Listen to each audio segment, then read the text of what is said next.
Don't invest in the restaurant. Don't invest in the clothing label. Don't invest in the liquor company. Sorry. But, you know, or music, right? Hey, it's Fedarro, singer, songwriter, producer, engineer, businessman. Today, we're going to see what a billionaire, Mark Cuban, says about investing in the music industry. Let's get into it. Don't invest in the restaurant. Don't invest in the clothing label. Don't invest in the liquor company. Sorry. But, you know, or music, right? That is the death, right? So it's not so much now, right? But in the early 2000s, early 2010s, everybody wanted a music label, right? Everybody was either going to be a rapper or they were going to, you know, have a label and sign rappers because that's what, you know, what was going on. And you know, one athlete's label that's done any good? No, I don't. You know, clothing companies? No. It's hard. It is. Right. Those businesses are hard because there's no barriers to entry. You want to start a clothing? It's funny because I get people talk to me all the time. So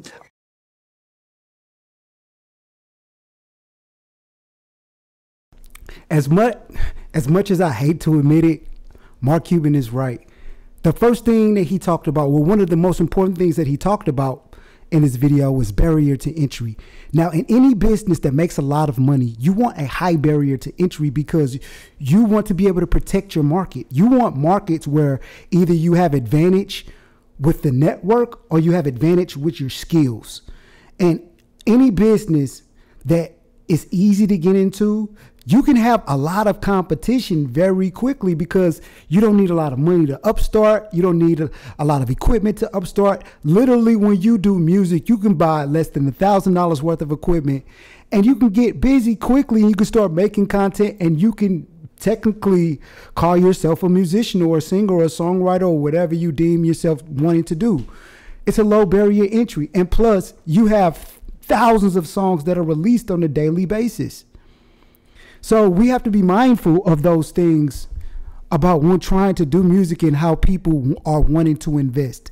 And there's been a lot of athletes, you know, big ball players, football players, basketball players wanting to do music. And it's not to say that none of them have been successful, because I'll give you a great example. Julio Jones was very instrumental in the Migos' success and investing in them. But the Migos didn't make money for a long time. They didn't make money for a long time because they didn't own the masters. They had to tour themselves and do a bunch of shows, and you still have to pay back your investors, and you still have to find a way to pay back the people that you need, you know?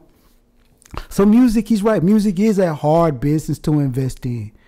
And a lot of these athletes, they're not business people. They know their craft. They know sports. They know what they need to do on a daily basis. They've never had to crunch the numbers or do PR for an artist or understand how to build a team around an artist to be able to make it monetarily make sense.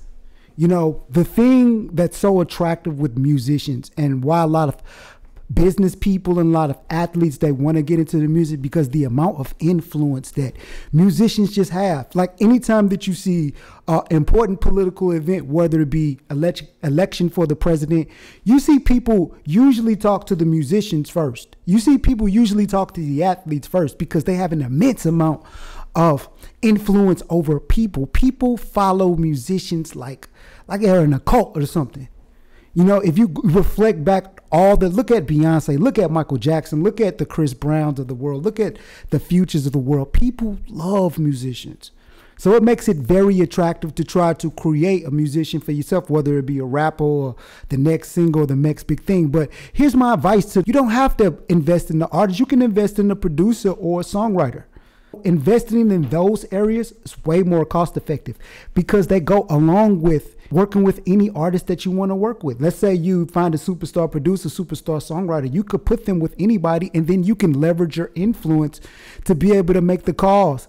And if you're a superstar athlete or a star athlete, there's no A&R, there's no label, there's no PR person that wouldn't pick up the phone for you or answer your DMs. So this is all of the advice that I gave my musician or my athlete friends, because I've worked with a lot of athletes from the Seahawks to the Packers to, a lot of sports teams like the Knicks and the Denver Nuggets. I have friends all over the league, right? But a lot of them, they want to do rappers. you know, and it costs a lot to invest in a rapper. Rappers need so much versus like producers and songwriters. They just need a place to live, some equipment and transportation and some food.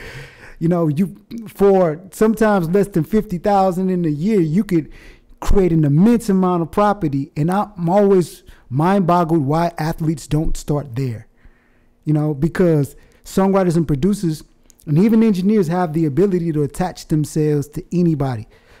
And so let's say you started there and wanted to reach out toward artists, and these athletes say, hey, look, I got a bomb producer, I got a bomb engineer, I got a bomb songwriter.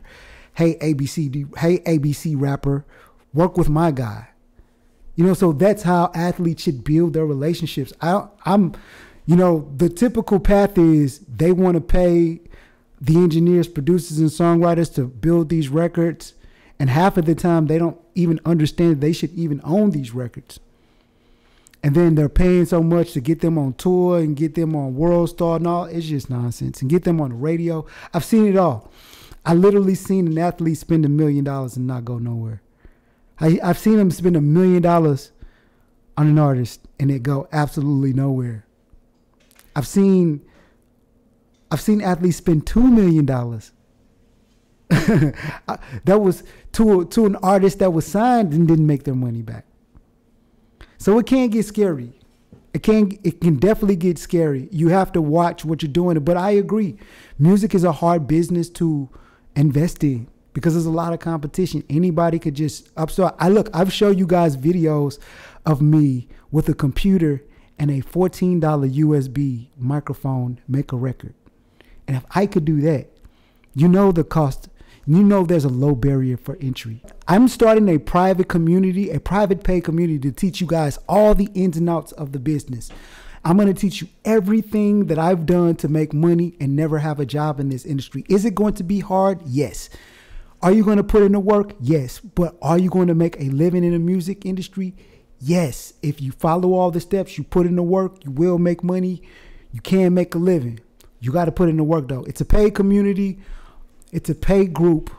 Come on, join in. But if you just want to look at YouTube videos, you can do that too. You have that right. But if you want to get your career to the next level, come join a group. We're always talking about some dope stuff. But what do you guys think? What do you guys think about what Mark Cuban said about investing in the music industry? Do you think it's a stretch? Do you think that, you know, the game is changing enough where it's more profitable for people with money? Because if billionaires are saying not to invest, do you think that we should listen to Mark or not? Give me your input. Give me a like, a subscribe, share this video, and comment what do you think that people should do going forward. But it's your boy Fedarro. All right, bye.